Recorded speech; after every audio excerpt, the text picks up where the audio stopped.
Can everybody hear me? We on a very tight schedule. That's too loud. I can hear myself.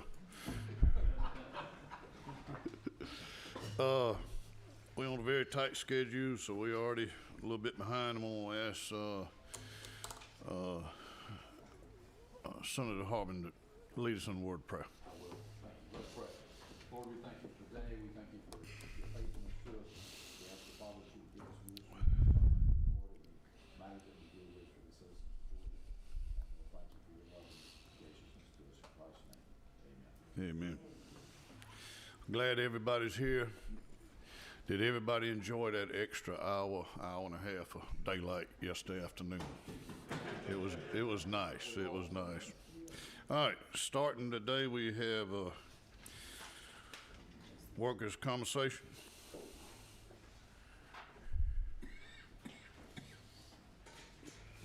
State your name, social security number. No. State your name for the record. Yes, sir. Good morning. Who you represent? Mr. Chairman, Ben Vinson. I'm the Chairman and Chief Appellate Judge of State Board of Workers' Compensation. Tom Risco is here. He's our CFO.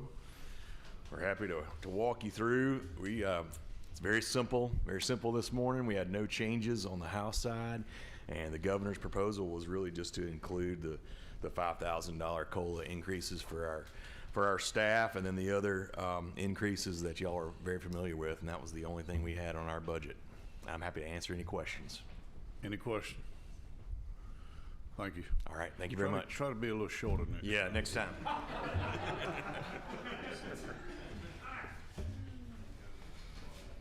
State of county.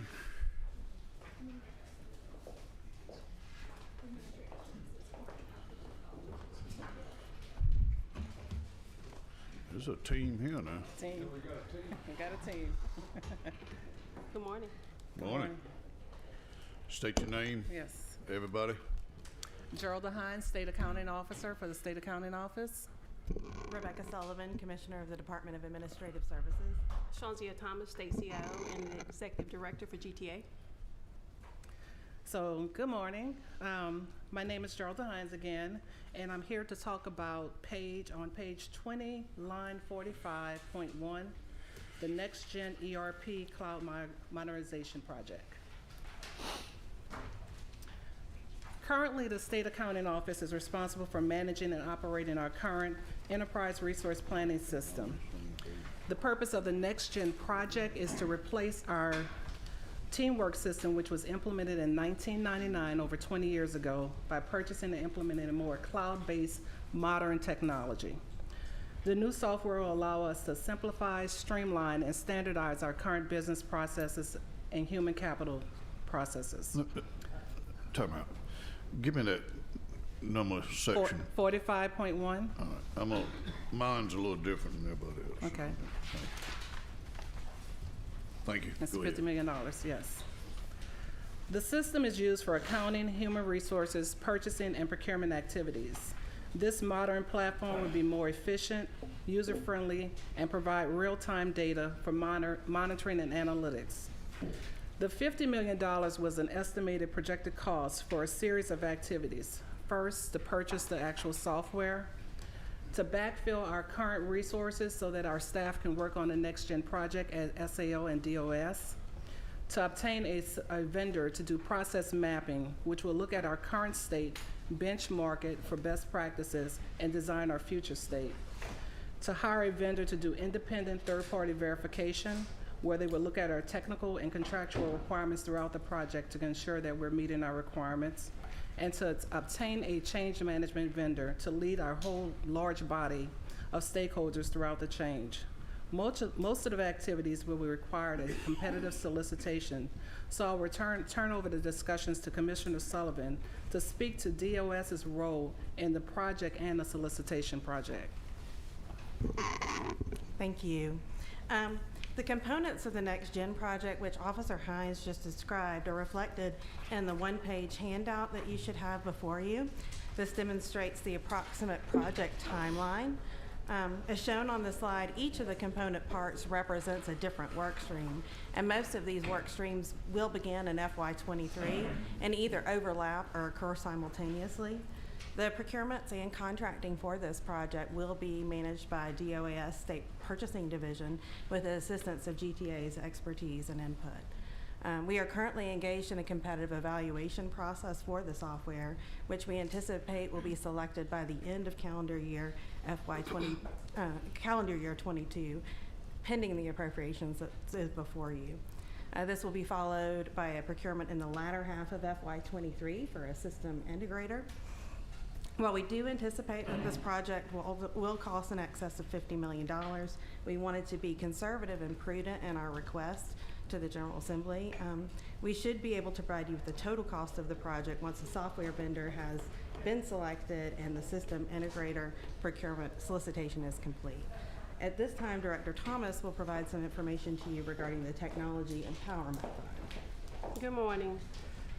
The funds have been appropriated to the Technology Empowerment Fund. This is a unique mechanism that was created by the General Assembly to make sure that all big projects such as this one are held accountable, and there's oversight of these projects. These funds will be managed by the state Office of State Treasury, like any other appropriated funds. And because this project is so complex, it will need oversight because of the timeline, because of so many stakeholders that are involved in this project. You will need this unique oversight that GTA will provide. With this money being in the Technology Empowerment Fund, the General Assembly has a better oversight over these funds, more than you've ever had. The GTA is mandated to give you quarterly reports, and this executive summary that you will be provided will give you the overall health of the project. It will give you all the expenditures, where the money is going, how it's being spent. It will also detail how the project is as outlined. So the project funding, the business owners will have to give us an update on the project. They will also have to update us on everything they're spending. And you, as the General Assembly, will get to see this as these funds are spent. In this executive summary, again, you will get the health of the project. The project meaning red, green, and yellow. If this project is in green, that means it's on track, on budget, on time. If this project is in yellow, then that means there's some risk there. And those risks you will know about ahead of time, so we can mitigate those risks. If this project is in red, that means this project is not going well, and there may be some additional funding, or there may be some delays. And what we don't want is delays, because delays in this project will increase the project funding. Okay. Thank you. Any questions? Senator Harbord? Yes, just curious, and looking here, it says that sale of data to qualified customers and manages contracts. You're selling data back out to third parties. Is that what that line is saying? This is at the top of 2058. And if you just comment just on the sale of data to qualified customers, who that is, if you know. And the second thing I was just going to ask about is the issue of securing data, since you have, of course, data on citizens and things of that nature.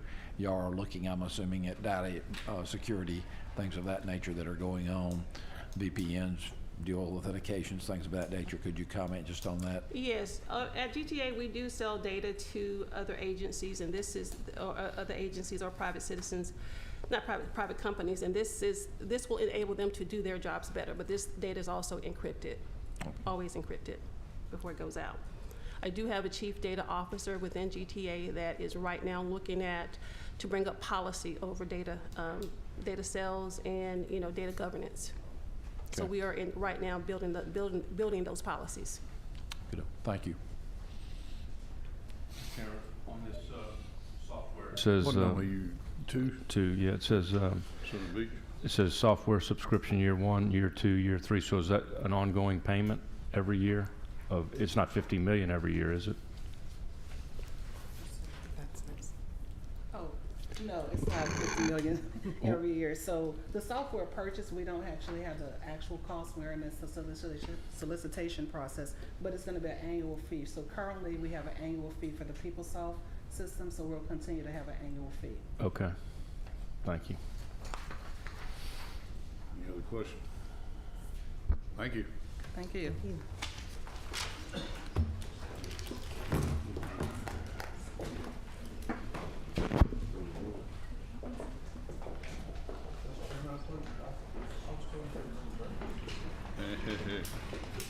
Accountancy. Next, the Board of Accounting.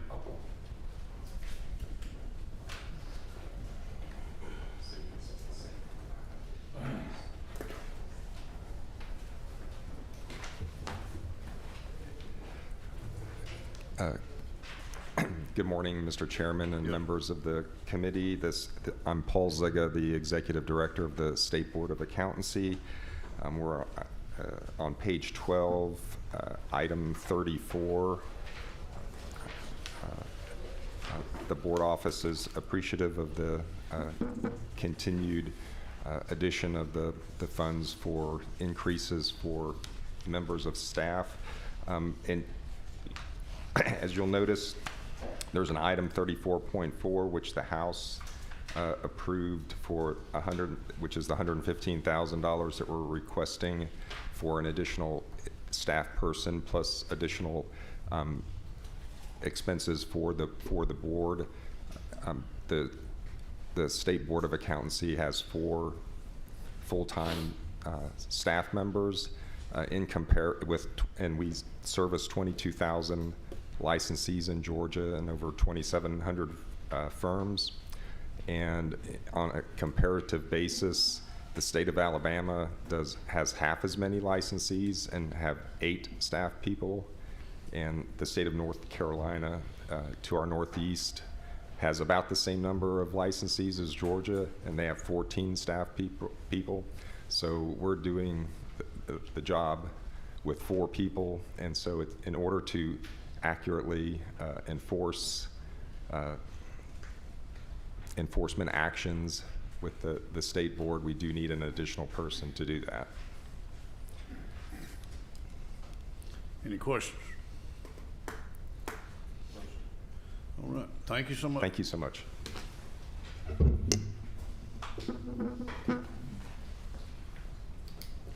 Transparency campaign.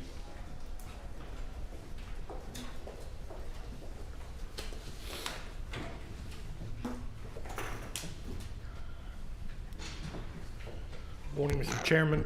Yes, sir. David Amati, Director of the Campaign Finance Commission. I know we're pressed for time, so I'll be brief. This is a pretty much flat budget. The only increases, and we're on line 33, page 11. The only... What section? 33, 33.1. Okay. The only increases you'll see are from the Governor's Office of Planning and Budget recommendations for increased salaries, retirement, employee match, et cetera. We do have a $300,000 decrease from the prior fiscal budget. Last year, we put in $300,000 as a one-time insert for supplemental funding of the new e-file system. We don't need that in the coming year. So other than that, it's pretty much a flat budget. Happy to answer any questions. Very good. Any questions? Thank you so much. Thank you.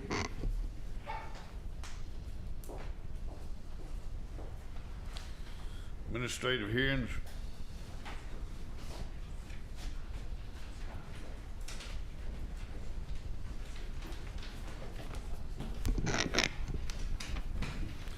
State your name. Michael Melahy with the Office of State Administrative Hearings. Dominic Pereiro, General Counsel, Office of State Administrative Hearings. We are on page 18, and our budget is very simple as well. With the exception of the statewide changes, we only have one item at Give us the section number. 4398. It provides for transfer of funds from our agency to the tax tribunal in the amount of $503,733. We support this transfer, and I also understand the tax tribunal supports the transfer. The tribunal is an independent state agency. It was established by the General Assembly in 2012, almost exactly 10 years ago. This transfer allows the tax tribunal more control and management over their budget. That's all we have. Any questions? Thank you so much. Thank you. Audits and counts.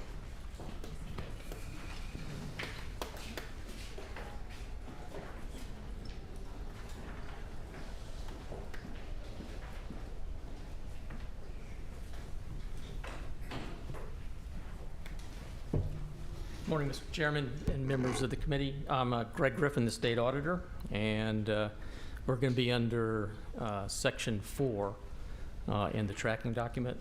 And we'll start off in the first program with line 8.1. So for the FY23 budget, we agree with and support the House budget with their recommended changes that you'll see there. And I do want to quickly go through and highlight a few key items for you. In line, and I'll just start in that first program, Audit and Assurance Services. That's where the bulk of our dollars are. Again, Section 4, page 4. So on line 8.1, that includes a request for the annualized cost of the salary adjustments that were approved in the amended budget. Those dollars were for recruitment and retention purposes. There are some similar line item requests in some of the other programs that you'll see down below in lines 9.1 and 11.1.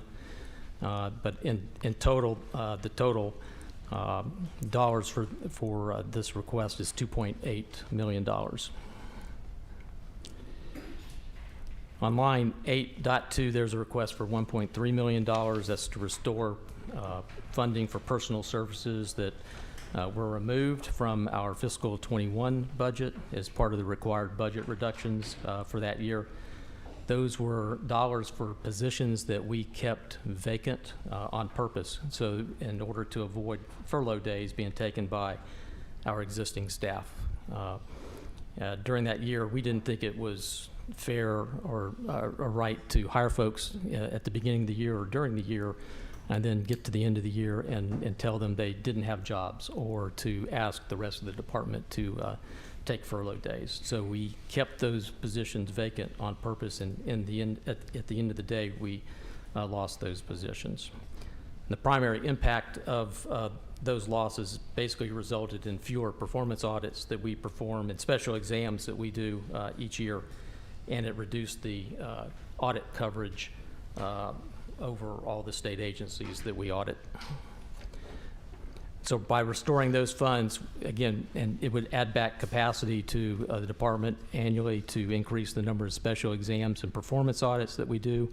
Special exams are those requests that we get from the Senate and House Appropriation Committees each year to do special reviews.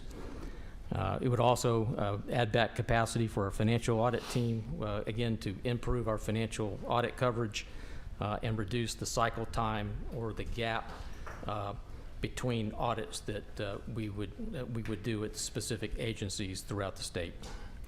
We think it's critical that we have a regular presence at all the state entities to audit their financial practices and fiscal health, and provide assurance to the General Assembly and the public that the federal and state funds are being spent for their intended purposes.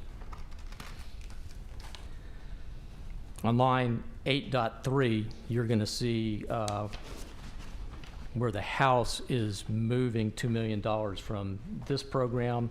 It's moving to the Legislative Services Program on line 10.1 down below. That actually is the more appropriate program to reflect those costs. The $2 million is the estimated cost to administer the requirements of Senate Bill 6. If you remember, Senate Bill 6 is legislation from last year dealing about conducting economic analyses for various income tax credits. And then under line 8.9, you'll see a related reduction of $193,000 from our base. We agreed with the House to cover any internal departmental costs associated with managing this work using the $2 million. Next you'll see all of the statewide changes under lines 8.4 through 8.8. As you know, the House has to add those items to our budget since we are a legislative agency. And you'll see all the statewide adds to our budget and all the programs down below, programs that contain people, if you will. And then lastly, on line 8.10, we agree with the House position there. These are funds that were added to our budget last year to conduct audits of the federal pandemic funds under the single audit requirements. The period of performance for those pandemic funds is going to run through 2025 or later. So we're going to really need to retain those funds because we're going to need to be auditing those federal funds now for many years to come. So, and with that, those are the key items in the budget, and I think I'll stop there and just ask for your favorable consideration and support of our requests as amended or adjusted by the House. Be glad to take any questions. Any questions? Thank you so much. Thank you.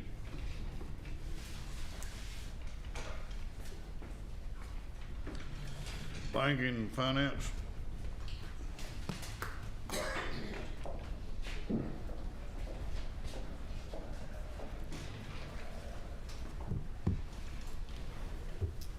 Good morning. Morning. Kevin Hagler, Commissioner of the Department of Banking and Finance. Appreciate the opportunity to be here.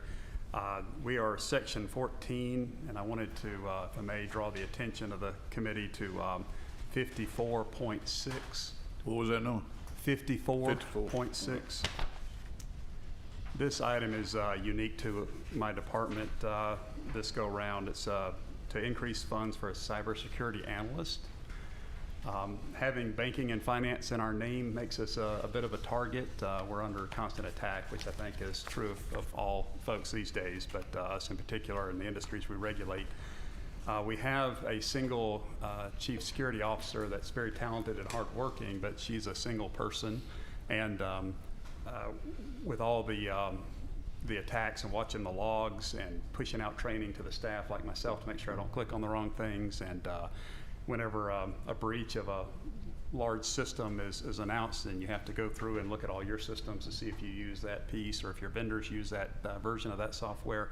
A little overwhelmed right now. We're basically cannibalizing some of our IT folks to help her out, and so this would be a position to help augment our cybersecurity position and free up our IT folks to go back to doing things like scrubbing laptops so that we can dial into our institutions we regulate remotely and make sure there's no cross-contamination, things of that nature. So the other items are related to the increases that other folks have talked about and we've talked about in this committee previously. I'm happy to answer any questions. How many is on your staff? We're slated for about 100. I think we're operating at about 86 currently. Okay. Senator Harbin. Thank you. Question on cybersecurity, especially because that is a changing field at all times. Is it wise, and I'm just asking this, I run a business, and outsource that because just it's hard for one person to stay on top of all the changes that are going on. Do you do any outsourcing for your cybersecurity issues, or is that totally an in-house process? We use a variety of vendors to help us out with that. Okay, just well. curious. Okay, Yes, sir. thank you. Any other question? Thank you. Thank you. Appreciate the favorable consideration. Inspector General.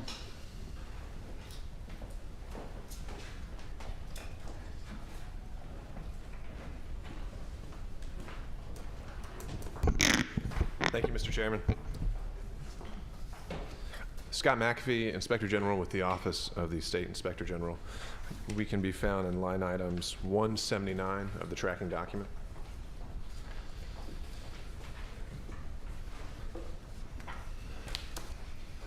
By way of quick background, OIG, we are the independent and objective watchdog tasked with oversight and investigations into any acts of fraud, waste, corruption, abuse, administrative violations and sexual harassment within the entire executive branch.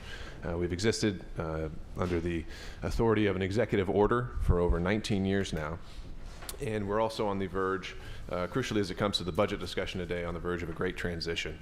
And while the line items in the tracking document, there aren't any surprises there. They are the standard increases that have been allotted to all the other agencies, which we are thankful for.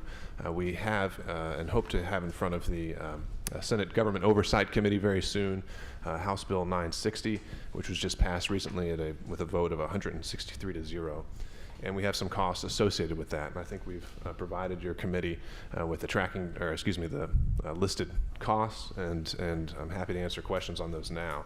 But in summary, we are transitioning to a full statutorily authorized law enforcement agency with sworn officers, with the ability to obtain search warrants and subpoenas, and there are some costs that go along with that. We are a small agency, but transitioning to that role will take some startup costs and some recurring costs in order to effectively achieve our mission. The total cost that we predict was $270,000 on a recurring basis. Any questions? Thank you. Thank you. Equal opportunity.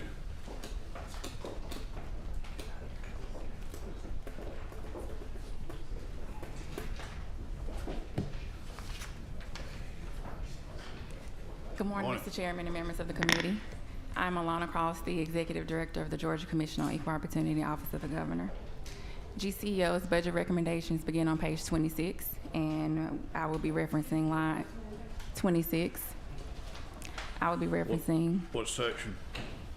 section 172, specifically line items 172.1 through 172.5.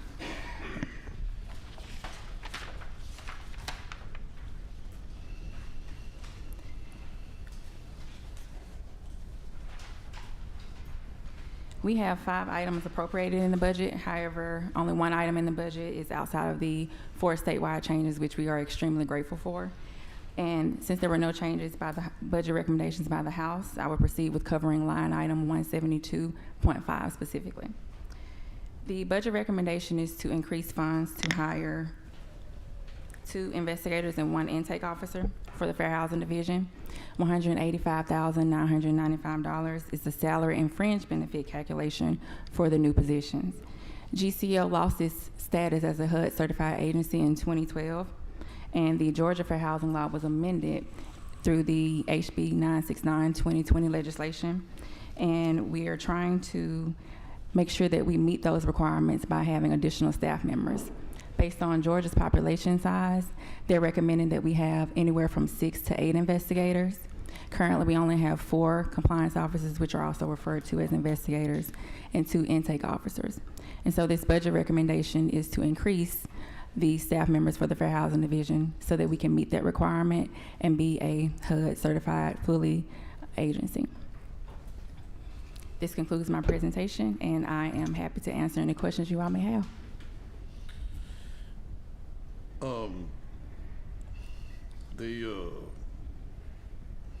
Where was it at? I lost one. Hiring the new employee, what was that for? To make sure that we meet the requirements for the HUD certified agency requirement, Fair Housing Assistance Program. It should be line item 172.5. 172.5. 172.5. $185,995. My question is, with these new employees, is this when we do hire new employees, are we going up to the normal salary, or are we staying below average of the salary for comparable? Unfortunately, we are severely under market value. The average for a compliance officer nationally, as well as on the state level, is around $66,000, and currently we pay them $35,000. But with the statewide changes, we are able to increase that to $40,000. Okay. Hold on, I got a question first. Thank you very much, Ms. Thank you very much, Your Mr. number Chairman. 11, ain't 11. you? Okay. Yes. Senator Davenport. Thank you very much, Mr. Chairman. Thank you for your presentation. These HUD certified counselors, the reason you lost that because you didn't have enough people? Yes, ma'am. We lost it due to budget cuts and a lack of staff. Budget cuts and a lack of staff. Okay. And these positions will give that back to you? So currently, we have an interim certification. We did receive that in 2020. Okay. The last requirement for the interim certification was to get the law passed and amended, and so we did that in 2020 under HB 969. And so now we're trying to move forward with the full certification because right now it's the interim certification. And so in order to meet the staffing requirement for the full certification, we need to add additional staff members to meet that requirement based on Georgia's population size, because we cover the entire state of Georgia. Okay, very good. Thank you, Mr. Chairman. Thank you. All right. Senator Beach. I know what an investigator is. What's an intake officer do? What is that? Great question. So the intake officers, they have to not just intake the complaint in terms of assisting a citizen with completing the complaint form, but they also have to take the allegations and apply the Georgia Fair Housing Law to those allegations to determine whether GCEO is jurisdictional to investigate the complaint. And so they have an enormous responsibility, and it's really one of the most important positions within the agency. Thank you. Thank you. Senator Harbin. Yes, two questions. Number one, turnover rate for your department. What type of turnover rate are you seeing there? Unfortunately, our turnover rate for 2020 was 25%, and in 2021 it was 40%, with an average turnover rate of 33% over the last 2 years. And currently, to date, right now, we are at 15% already. Okay. And it's definitely due to the lack of, the salary. Okay. Second question is, who oversees you as far as who are you accountable to with what you do and how you do it? Is there any overviewing of that looks and reviews the type of work that you do and the issues that you're dealing with? Yes, sir. We are attached to the governor's office as well as the Office of Planning and Budget. And we have federal partners and federal oversight as well for the programs, the Equal Employment Opportunity Commission, as well as HUD, the Department of Housing and Urban Development. Okay, thank you. Thank you. Senator Tate. Senator Davenport, did you have another question? Oh, I didn't know my button was on. Let me ask you, thank you, Mr. Chairman. Do you all work with the other HUD certified counselors in the state of Georgia? No, ma'am. We're different from the housing counselors because Okay. we enforce the Georgia Fair Housing Law to ensure equal treatment in terms of discrimination, and they, provide housing counseling. Okay, very good. Thank you. Thank you. Thank you for your support.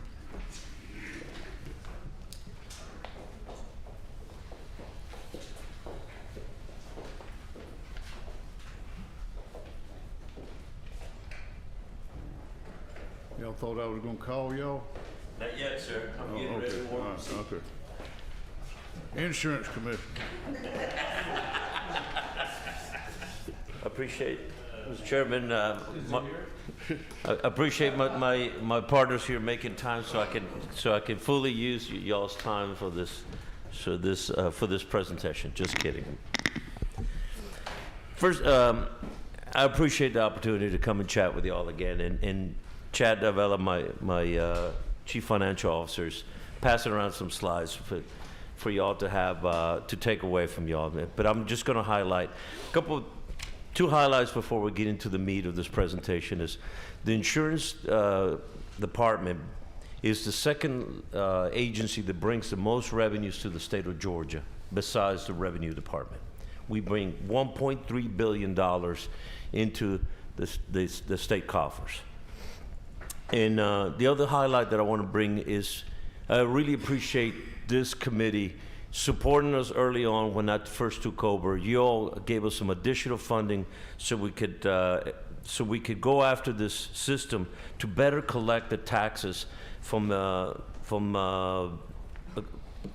of the taxes of insurance process that we were not even collecting properly.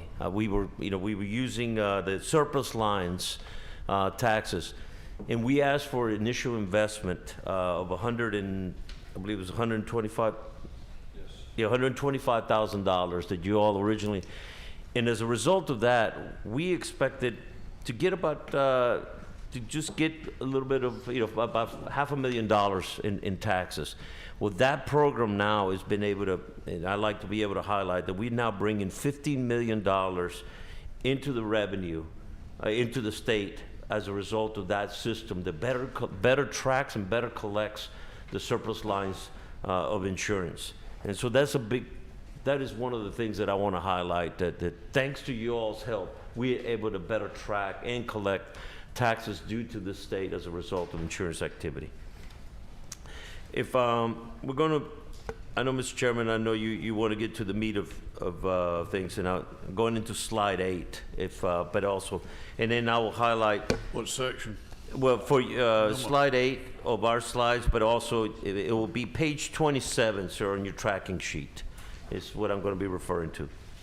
We got two major portions of our agency, is our consumer services and our special fraud. Consumer services is the division that people throughout Georgia call our agency and ask for help when they have a problem with an insurance company. And as a result of an incredible team that Joanne Oney's got in consumer services, this unit has been able to recover from insurance companies $17.7 million back to consumers as a result. So they call us with complaints because they feel that the insurance company is not treating them well. We investigate the complaint, and we are able to recover back into the consumer's pockets $17.7 million. So I'm really proud of this unit. The other unit is that I'm really proud of is the Special Fraud Investigations Unit. This unit, Georgia, unfortunately, is #2 in the nation for insurance fraud in the nation. And so that's not a good place for us to be. And so we've applied manpower, we've applied talent into going after insurance fraud. And we got 156% increase of assigned cases to our investigators. And we saw over 269% in arrests. And these arrests are for fraud, forgery, criminal damage to property, and exploitation of elderly. And so this is an area that we're really proud that we're making a difference. This unit alone has recovered over $2.6 million for victims just in 2021. Mr. Chairman, I'm going to jump into the FY23, and we're beginning on page 27 of your tracking sheet. On page 28, lines 204.1 through .3 reflect $300,000 in pay raises and retirement of earned leave changes for our administration program.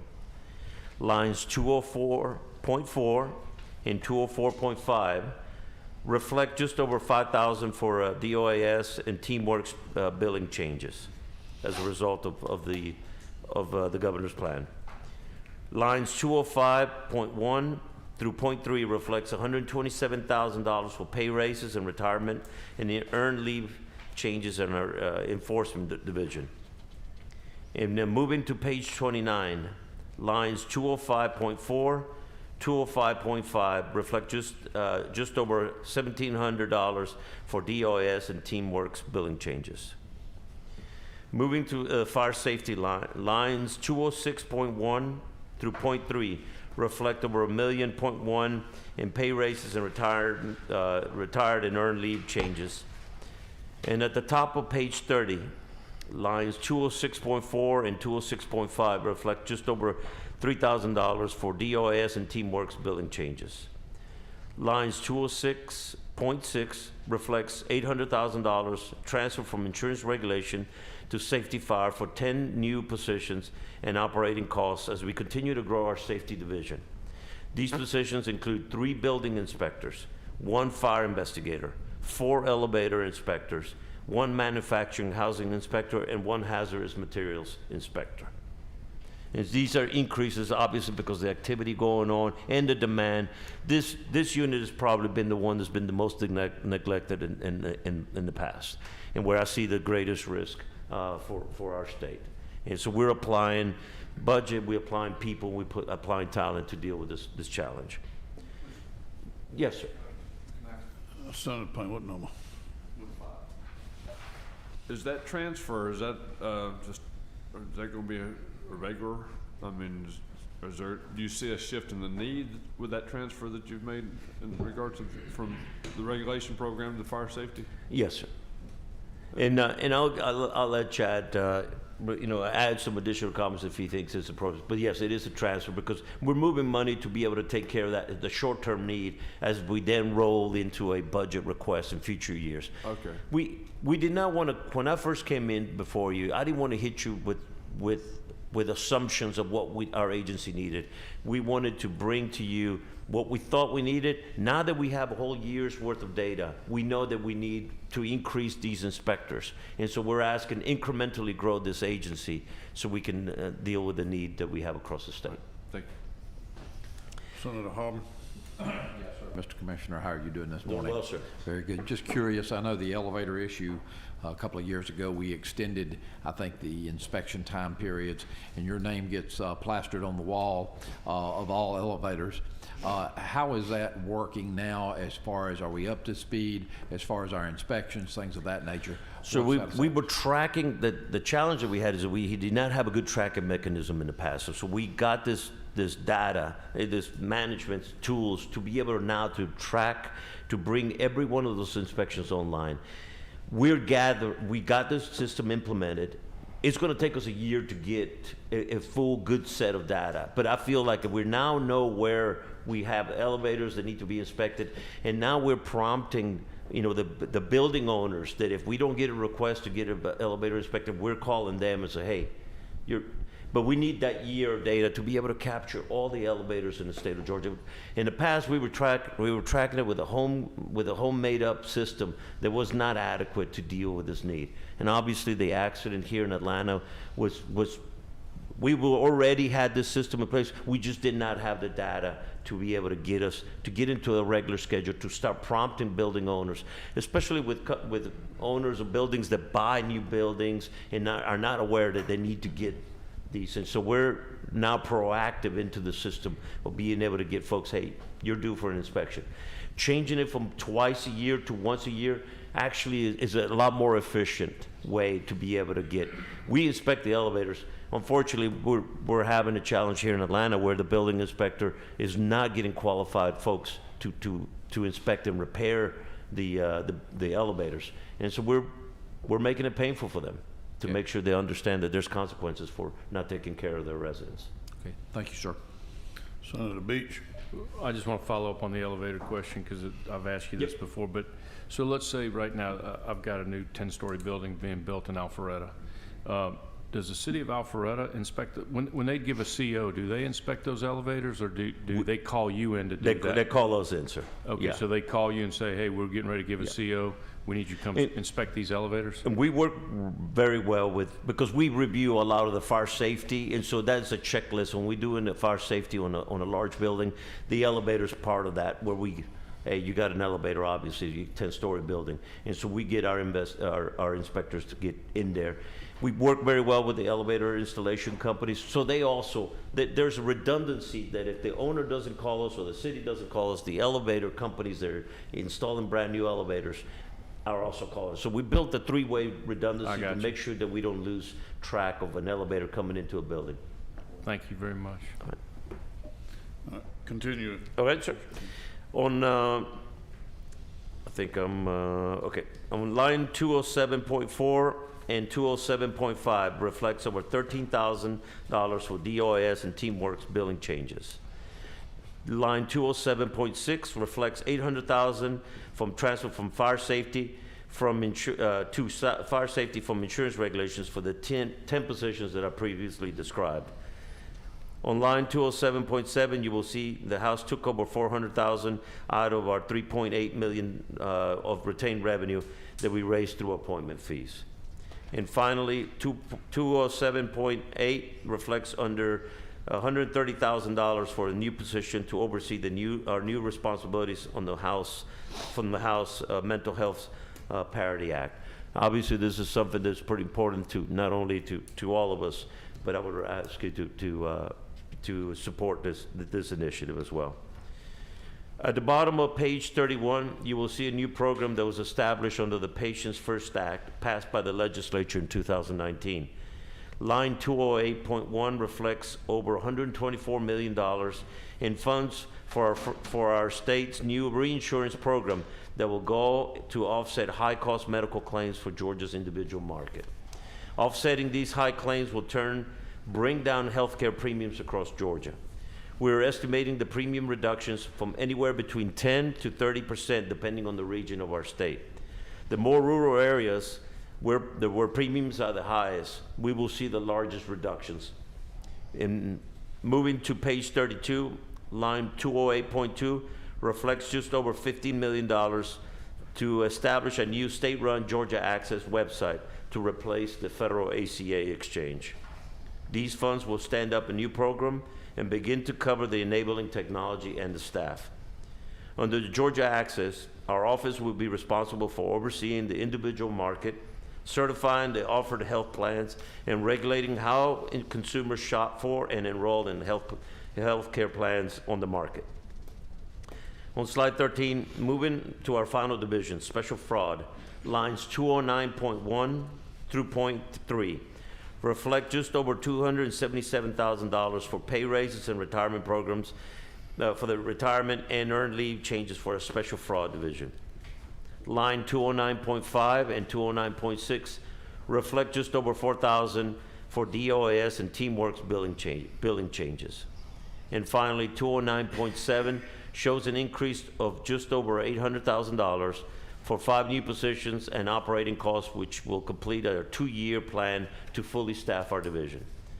These positions include a compliance officer, 3 fraud investigators, and 1 financial forensic auditor. Special fraud funds are paid directly by the insurance industry and do not come out of the state budget. The industry fully supports this funding. In fact, they send us the majority of the tips we investigate, and we appreciate the work of our agency to tackle the fraud that impacts all Georgians. Funding these final positions will allow us to review all cases referred to our office and enable each agent that has a proper caseload. Fraud impacts every Georgia citizen, every Georgia family, regardless of whether you're a direct victim or not, in the form of higher premiums.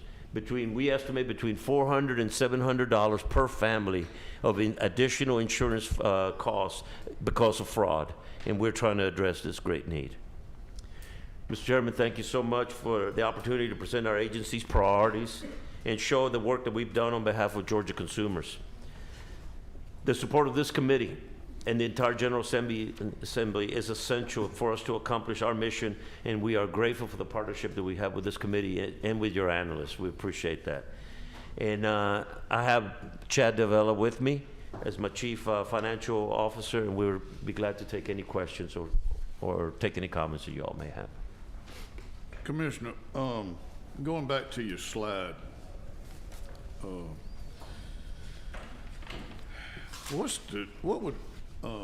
where you was talking about, being able to make the arrest, 269% increase. What would be the 2 top cases where you caught the fraud? I mean, what's the main? It changes it's different by region, sir. For example, in Coweta County, where we had the tornado to come through last year, there were some folks that came in, and you see them come in behind every storm. They come in with the reflective vest and the reflective helmet, and they say disaster assistance. And these folks will come in, and especially if you have a tree on top of your house, it says, hey, if you sign this contract, I have my cousin down the street will cut the tree down. Gotcha. And charging them, but we will get the money out of your insurance company, knowing that some of these services are not covered by their policy. And when the insurance company won't pay because it's not covered, then they turn around and put a lien against the property owner's property. And they go after the most vulnerable members of our communities. And so we're going after them. We're working very closely with the sheriff's office and the district attorney's office to stop the liens and also prosecute those individuals. insurance fraud is is hard cases. But most agencies don't have the resources, the time, or the expertise to really be able to investigate into these cases. So we assign investigators, especially trained, and a lawyer to prepare the packages so the district attorney's office is ready to present these cases before a grand jury to get indictments. Another common thing that we saw during COVID, people renting U-Hauls or a budget, rent vans, and then backing them into their own vehicles to get to put in two claims, one against their personal vehicle, one against the rental van insurance. And so there's a lot of those, and the majority of the tips that we get are from insurance companies. Very seldom will consumers actually will report fraud. It's usually professional, licensed insurance agents who understand that the fraud committed is affecting every Georgia consumer. And so they know that we all end up paying as a result of this fraud. And so the folks that we have here working in Georgia, not only companies, but the local insurance agents are the ones that are helping us report and track these cases. And because we have access to the databases of insurance companies, we are able to go and see where the fraud is. But we have, in parts of Georgia, we have people staging accidents, so they can, and we hear the anecdotal evidence of some of this, but we all end up paying as a result of that fraud. And of course, we work very closely with Georgia State Patrol, but also with GBI, but mostly local agencies that know that there's a crime, but it's so complicated, so convoluted, they don't have the expertise to come and investigate it. We pushed the majority of our agents away from Atlanta. They're all based regionally throughout the state. Even our arson investigations team is spread all over the state of Georgia. No fire chief has to wait more than 90 minutes to get an arson investigator with a canine. We have 7 dogs. We got 3 more en route. So we're covering the state of Georgia thanks to the assistance of this committee and the support of this committee to get a whole state of Georgia coverage. I appreciate it, Mr. Chairman. Thank you. Senator Beach. Yeah, Commissioner, thank you for this presentation. Thank you for your passion. I can tell you love your job. I got 2 questions. One, kind of piggybacking on the chairman's question about the insurance fraud. I see $2.6 million in restitution to victims. Does the agency get anything in fines or anything, or do we make any? I don't want to say make money, but do we get any restitution or fines as an agency? And if that does, where's that money go? The state of Georgia gets it. It goes into the general treasury, sir. Yes. Okay. Secondly, I got to just brag on you on this, recovering $17.7 million for constituents. How are you doing that? I mean, I got to tell you, the biggest complaint I get as a senator is when they call one of our departments, they get a recording. They don't get a live person. Obviously, you must have a live person helping these people because you're not going to get that on a recording. Thank you so much, sir. I have an incredibly talented team led by Joanna Oni, who's a true professional. She's been serving this state for many, many years. Highly trained consumer advocates who work these cases. They take the information. The insurance companies will answer our phone call because we hold their license. They know that they have to answer, and so when we ask them for specific information, they give it to us because they know the consequences of sanctions against that insurance company if they don't.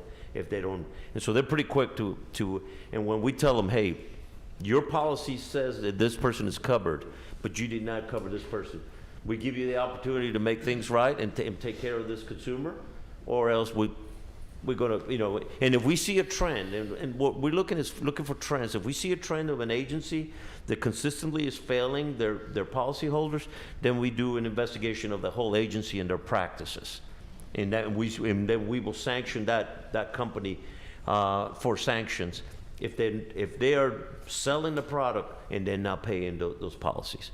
And so that's the stick that we have over them. And they understand that we have a lot of authority, and it's thanks to the legislature giving us that authority to be able to pursue on behalf of Georgia consumers.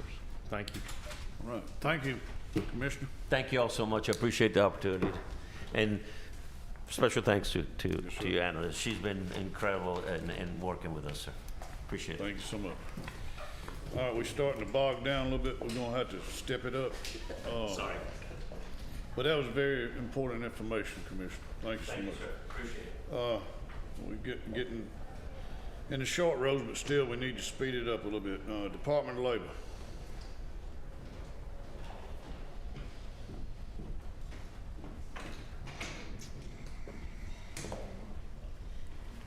Good morning. Morning, dear.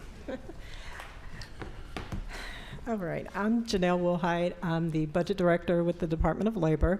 And our budget begins in section 32 with item 221.1. And similar to the amended budget, I guess the main thing that I want to bring to the committee's attention is that we're appreciative of the increases of the funding that was placed in our budget for the increases. And I see that the House added about $2 million to our budget to help go toward that increase. Similar to my remarks for FY22, for the amended FY22, the total cost is closer to $8 million. So it looks like the House added about a fourth of that amount to get us through the first quarter. So any favorable consideration on behalf of from this committee would be appreciated to add additional funding to help fund that cost. Okay. Any questions? Thank you. Number 12. You number 12? 11? Thank you very much for Yes. being here. How many employees? do We y'all have about 1,040 employees. 1,000. Yes, ma'am. All right. Thank you. Okay, thank you. Department of Revenue.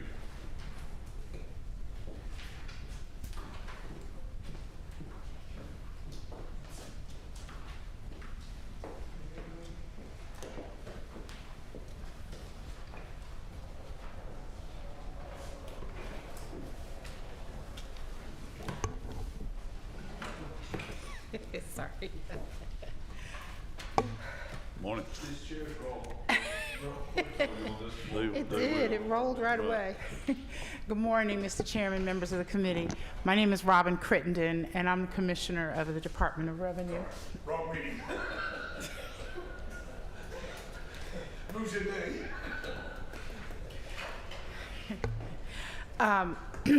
Before I review the Department of Revenue budget, I just wanted to share with you that I'm pleased to report revenues continue to increase for the state.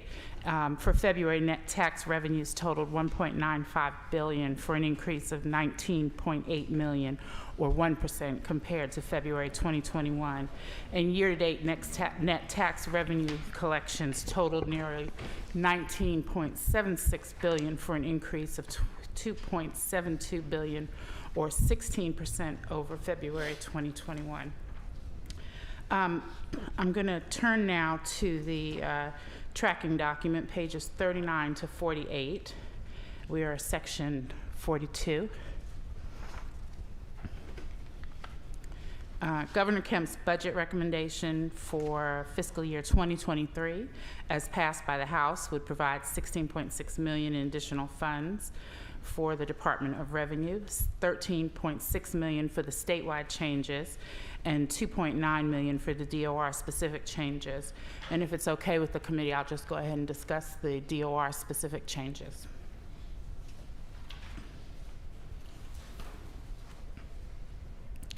So if you'll turn to page 42, line 299.6, this dedicates $2.7 million in state general funds as fireworks trust funds. Under House Bill 511, the Department of Revenue will be the trustee of the Fireworks Trust Fund. Previously, there were $257,000 in the base budget for the Firefighter Standards and Training Council, and $353,000 in the base for the Trauma Care Network Commission that then had to be trued up in each amended budget. As trustee of the trust fund, the budget moves the base amounts for the Firefighter Standards and Training Council and Trauma Care Network Commission to the Department of Revenue, and then adds $2.1 million more to total the $2.7 million. DOR will now be responsible for depositing funds to and dispersing funds from the Fireworks Trust Fund according to the formula set forth under the same code section. Next, on page 43, line 302.6. What section? What was the number? 302.6. This is for funds in the amount of $253,000 to support the Department of Revenue's fraud unit's use of DOL data for analytics to verify information such as validating employer verification, wage verification, Georgia withholding, and unemployment wages. Without access to this data backlog of returns, a backlog of returns would ensue and grow due to the need of fraud analysts to manually process returns for this information. This would greatly increase the amount of time it takes to release taxpayer refunds. The DOL data automates this process and also reduces any potential errors. I have one additional request for you to consideration that's not reflected in the budget. I understand that on Friday when the House voted, they included additional funds in several agency budgets with law enforcement to cover the increased fuel costs. At the Department of Revenue, our Alcohol and Tobacco Division and Office of Special Investigations both have law enforcement officers that drive around the state. I would ask that DOR also receive that additional funding. We're getting the information on how that additional amount was calculated, and we'll be happy to provide it to you as soon as we're able to get it. Mr. Chairman, that concludes my presentation, and I'm happy to answer any questions that anyone might have. Senator Beach. Thank you for your presentation, and thank you for the job you do. I guess it was the other day, the House voted to suspend the gas tax, and I think we're going to vote on it tomorrow. And that's through May 31st. You currently collect motor fuel tax for Department of Transportation. How do you implement that? What happens to that 29 cents? It just doesn't, it just gets taken off at the gas pump? How does that work? So it is, it's actually collected through the distributors. So it's done from the rack, from the distributors? Yes. Okay. Yes. Yes. So then we'll see it at the gas pump. So we just will stop collecting that from They'll stop collecting it. Yes. from till May 31st, and then it won't show up at the gas pump. Right. It'll help the consumer. Yes. Okay. Thank you. It may take they won't see it as soon as you sign it because some of it may have already had taxes paid on it. So it may take a day or two for it to flow through. How do we make sure that no one just keeps the price up there because of the taxes off? We do regular audits of this, so we'll continue to do that. Now, the gas may still continue to go up. I don't know what will happen, so you may not see it. It'll go up less than it would have. We'll have the reduction, but if the prices go up, it just depends on how the prices go. Thank you so much. Thank you. Secretary of State.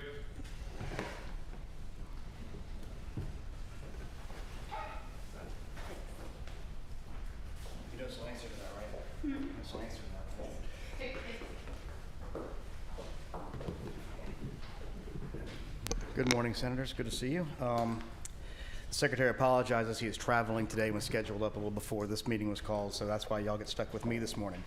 But keeping with your timing needs, we should go pretty quickly. For the record. Gabriel Sterling, I'm the Chief Operating Officer for the Secretary of State. The main thing across the budget lines you're going to see is the reflection of the 5% increase for retention and of our employees, except there's one specific change from the House that came from the governor's budget, which you'll see on page 48 of your tracking and line 306.1. What section are you? 43. 43. Give you a second.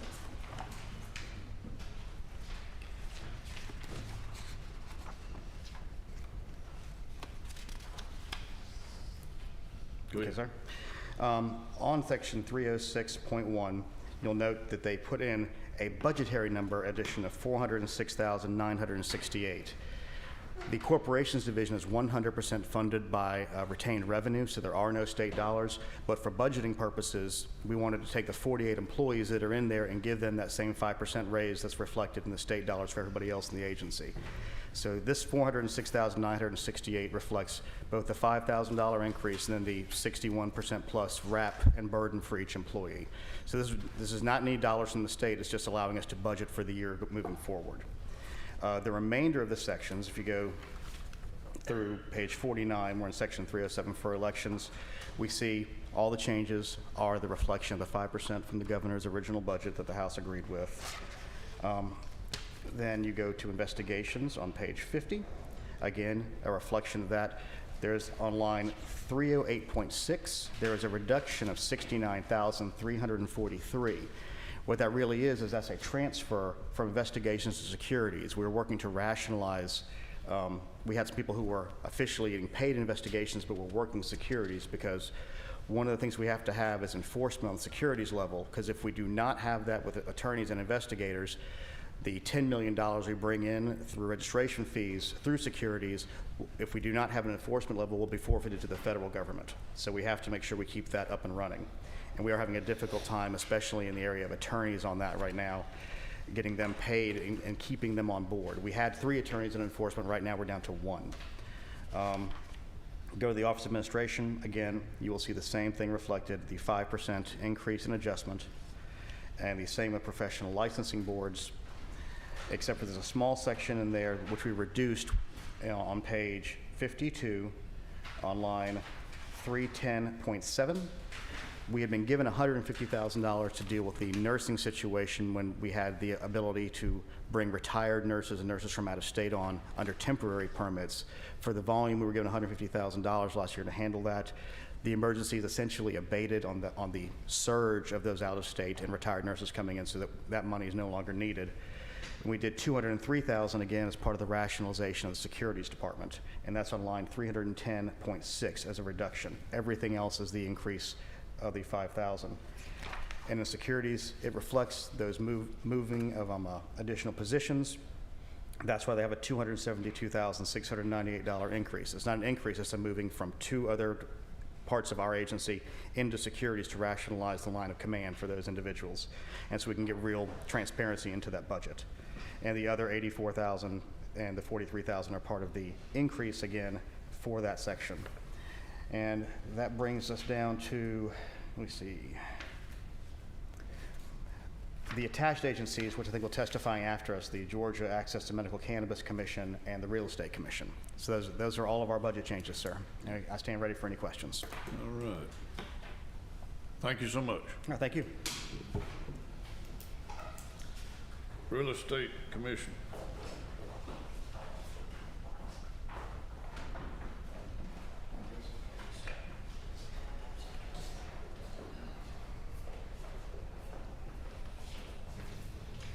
Ladies and gentlemen, senators, thank you very much. I can help you with your time problem, Mr. Chairman. My name is Lynn Dempsey. I'm chairman of the Real Estate Commission and the Appraisers Board. And as we spoke to you about my last trip here, thank you so much for considering the $5,000 raise per employee. That's going to help us tremendously in retention and hiring to try to compete with the private market in what we do. We are now very efficiently using technology to manage more real estate licensees than 10 years ago. Our population in licensees has increased by 20,000. You all know what the real estate population, real estate business is doing in the state, and so we now have 20,000 more employees, 20,000 more licensees than we had 10 years ago. Our number of employees has decreased from 31 to 24. But that is due to technology, and that's been helpful. We are working to retain employees by allowing 2/3 of the office to work remotely most of the time. That is kind of reverting back now. We'd rather have them there, but we are finding out that we're gaining some productivity by having them work off-site. We are having difficulty retaining entry-level employees in licensing and investigations. Our salary range there is $35,000 to $41,000. We are interviewing for 2 investigative positions now. Most of those are information analysts. But the $5,000 is going to help, is really going to help us. We do, our budget line is 306.1, section 43.8, and with the budget, we are returning $1,948,000 to the state budget on an average. So that is by report. Are there any questions? Anything I could help you with? Thanks so much. Thank you, sir. And last but not least, Andrew, medical cannabis. Weren't you last time?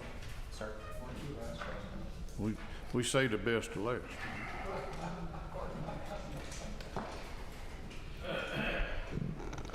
Good morning, Mr. Chairman and members of the committee. I'm Andrew Turnage, Executive Director for the Georgia Access to Medical Cannabis Commission. Appreciate the opportunity to present. If you're looking at your tracking sheet, we'll begin with 312.1.